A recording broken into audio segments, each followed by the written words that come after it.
Fala pessoal do canal, tá começando aqui mais um Crise nas Infinitas Barbas pra gente falar de mais uma das edições da coleção clássica da Salvat, com material daqueles que é praticamente obrigatório. Eu digo praticamente porque os materiais clássicos muitas vezes dividem opinião e a gente vai entrar um pouquinho mais acerca desses detalhes, mas o que importa é que Capitão América e Falcão, a bomba enlouquecedora, edição número 36 da Salvat Clássica com número romano, está nas bancas trazendo um material que pode ser imperdível para você. Compilando aqui as edições de número 193 a 200 da revista Captain America and the Falcon. Isso aí mesmo, com esse inglês maravilhoso. Material de 1975 para 1976 marca a volta do monstruoso Jack Kirby para a Marvel. Isso mesmo. Então, vamos lá. Muita coisa para falar a respeito disso aqui. Jack Kirby, vocês já sabem, pelo menos já ouviram falar do nome dele. A gente é tão acostumado a ver o Stan Lee em todos os filmes da Marvel e existe esse imaginário, principalmente dos novos leitores, de que Stan Lee é o único e maior criador da Marvel, quando não é verdade. Sim, Stan Lee é um monstro, um gênio, um deus do mundo dos quadrinhos da Marvel, mas Jack Kirby é tão deus quanto ele. Jack Kirby começou no mundo dos quadrinhos muito antes, cara. Ele começou na década de 30.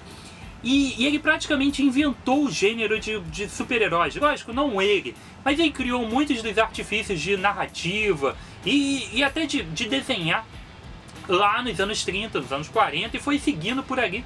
E os quadrinhos se desenvolveram, evoluíram muito com base das coisas que ele foi criando. Em 1941, Jack Kirby cria, dentro da revista que ainda não era do selo, que ainda não era Marvel, ele cria o Capitão América. Isso mesmo, Capitão América não é uma criação do Stan Lee junto com Homem-Aranha e Quarteto Fantástico. É uma criação do Jack Kirby com outros artistas em 1941. Então, olha o tamanho da importância. Jack Kirby trabalha com Stan Lee, cria boa parte dos grandes super-heróis da Marvel e depois em 1969 ele sai da Marvel e vai trabalhar na DC. Na DC, obviamente, o que ele faz?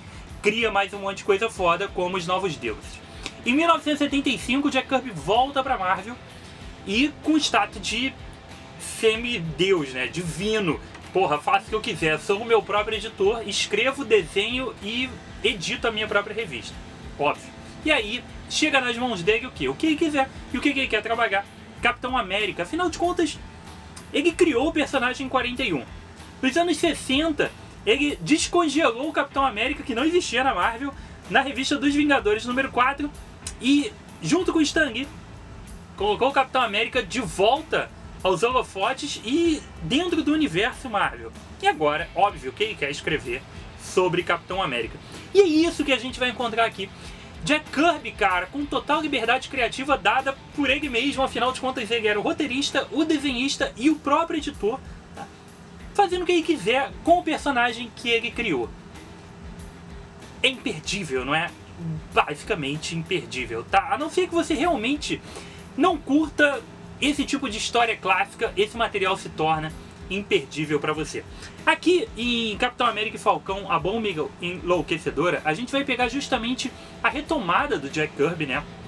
E nessa proposta, ele tem como ideia trazer de volta o conceito heróico do Capitão América, trazer de volta os elementos que ele costuma trabalhar nos quadrinhos. Vale lembrar que as edições anteriores do Capitão América, algumas que saíram, inclusive na Salvat Capa Preta, e eu fiz review, a última delas foi Império Secreto, a gente tem histórias incríveis, cara, que fazem abordagens políticas. A gente tem inclusive uma referência ao caso Watergate, naquela Império Secreto, que são histórias extremamente bem elaboradas, com uma narrativa incrível e com materiais impressionantes, tá? Foi um momento fantástico, aquele início dos anos 70 da Marvel, totalmente revolucionário para o mundo dos quadrinhos, com roteiros incríveis do Englehart, do Jim Starlin, com muito material realmente de altíssimo nível. Mas não é isso que Jack Kirby faz. Jack Kirby faz um quadrinho de super-herói, um quadrinho heróico, e a ideia dele é voltar para aquelas histórias heróicas do Capitão América. E junto com esse novo personagem, que ele ainda não sabia muito bem como trabalhar, que é o Falcão, que tinha sido criado alguns anos antes e tinha ganho muito poder justamente naquela fase Império Secreto, que ele inclusive aprendeu a voar, né?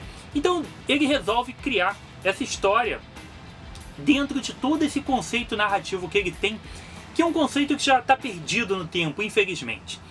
Embora pareça um pouco datado, essas histórias, não parece, na verdade é datado, mas essas histórias dos anos 70, cara, elas têm uma magia, elas têm um ritmo que é impressionante como não se consegue fazer isso mais hoje em dia.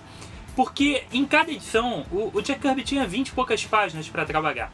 E aí contava uma história inteira, que acontecia muita coisa naquelas 20 e poucas páginas, e ainda tinha uma trama de fundo, que é justamente a história da bomba enlouquecedora, que a gente vai entrar daqui a pouco. Mas em cada edição acontecia uma história fechada, que encadeava para a próxima. Não era simplesmente um pedaço de arco, tá? Não era simplesmente um episódio solto. Era um episódio fechadinho que dava continuidade. E é muito bom, tá? O trabalho dele na construção desses roteiros e na construção da história toda da bomba enlouquecedora é muito legal. E a gente passa por vários estilos de história, a gente passa por vários acontecimentos ao longo dessas edições que são muito bacanas, cara. A gente tem uma HQ que começa com justamente essa bomba enlouquecedora que deixa as pessoas completamente alucinadas e violentas, e o Capitão América e o Falcão são afetados por isso, e nessa edição a ideia é derrotar e destruir essa bomba.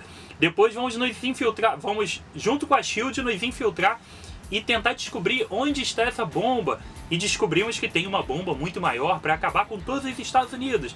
E aí a história vai se desencadeando nessas pequenas histórias, que são todas muito, muito boas, tá?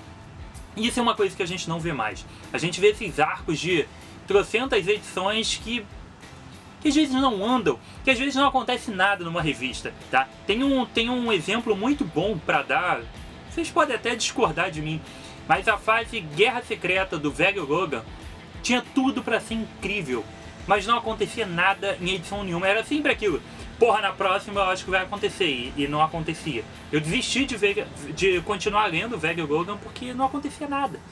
Eu sentia que o negócio ia e nunca aquele troço andava. O que era uma pena, mas isso aqui tem esse conteúdo, tá? Voltando na questão de datado, se você realmente é novo no mundo dos quadrinhos, esse tipo de quadrinho pode ser um pouco datado, sim, e pode afetar a sua leitura.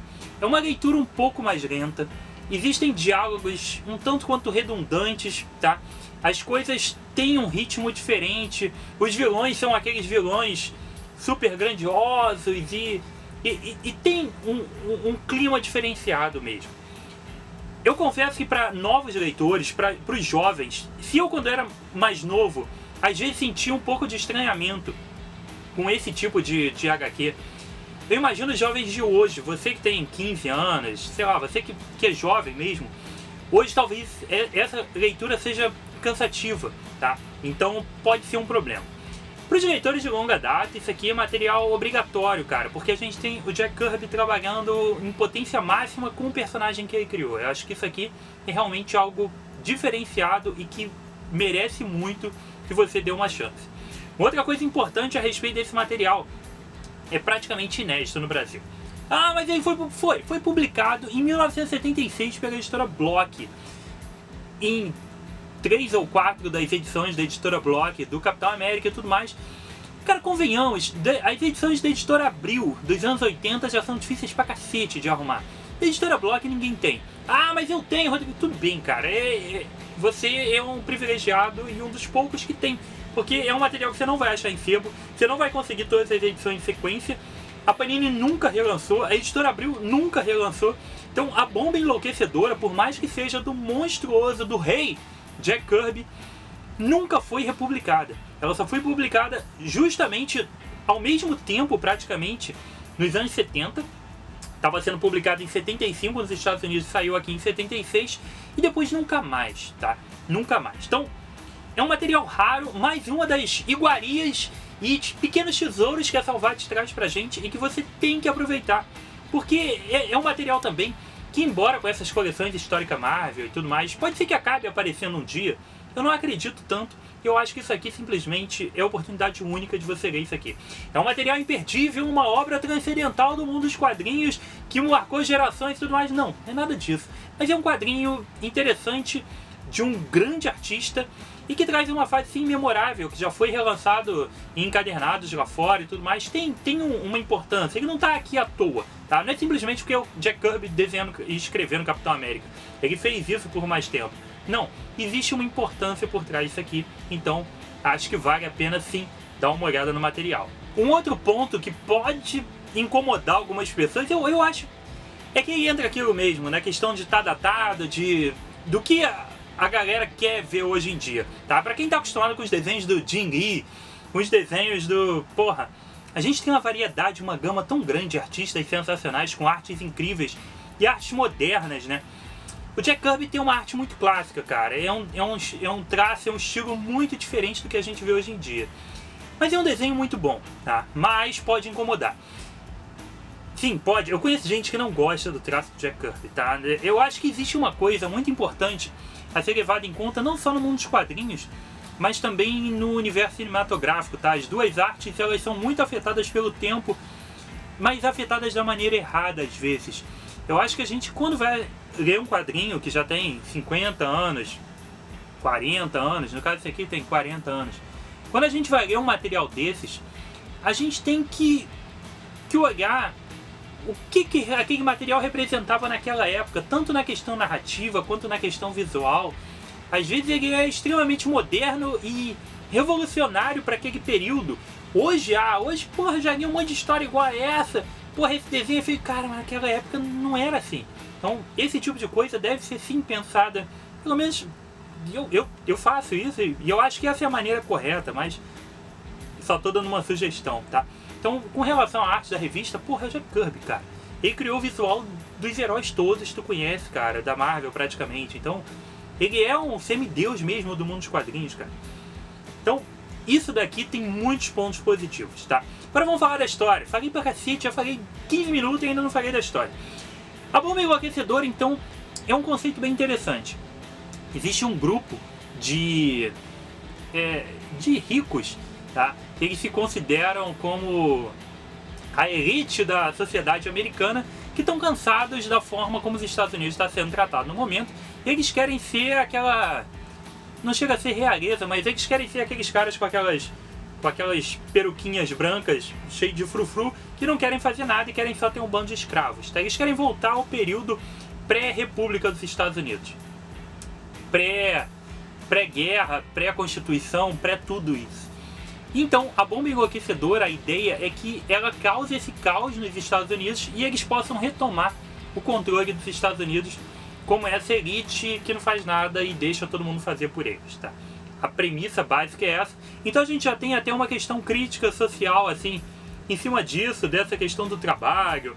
E existe uma questão, várias pontuações aqui a respeito do Falcão. A gente tem bastante, porra, eu que vou resolver isso, nada mais justo que um homem negro vir aqui lutar contra uma tentativa de uma nova escravidão e tudo mais. Existe isso aqui no quadrinho, tá? É um quadrinho de 75, de 76, mas que tá usando esses elementos. A Marvel sempre usou. A Marvel sempre pontuou essas coisas. A Marvel sempre fez críticas sociais, sempre teve muito antenado ao que estava acontecendo na realidade. A Marvel sempre foi muito pautada na realidade e tem isso aqui.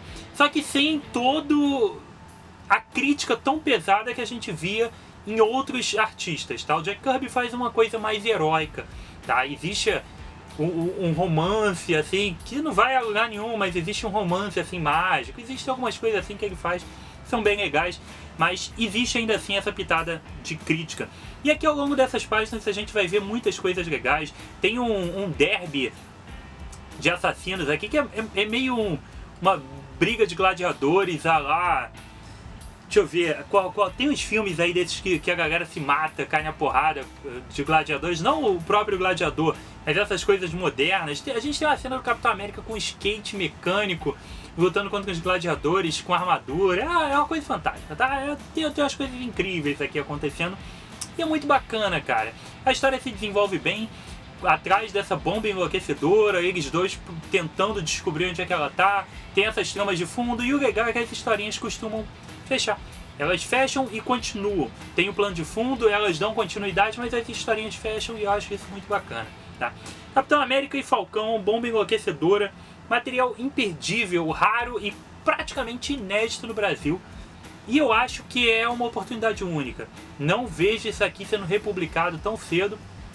Não vejo a Panini se interessando por esse material. Então eu acho, se você curte o Capitão América, se você quer ler mais materiais clássicos, mais materiais do período dos anos 70, que é muito rico, tá?